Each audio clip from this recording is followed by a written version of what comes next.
Vila-real en un minut. El socialista Ximo Puig va aprofitar la seva última visita a Vila-real per a descartar l'inclusió de la Ronda Sud-oest en els pressupostos de la Generalitat per al 2017. Desgraciadament, un nou anunci dels socialistes i Compromís que perjudica a Vila-real.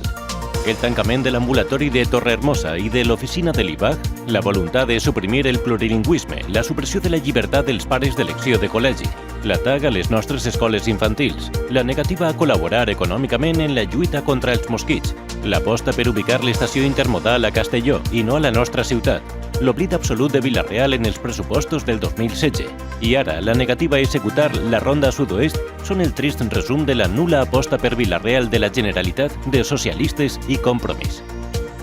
Els populars insten a Benlloc a incrementar el tractament antimosquits vist l'informe de la Universitat de València que alerta de possibles plagues en la ciutat.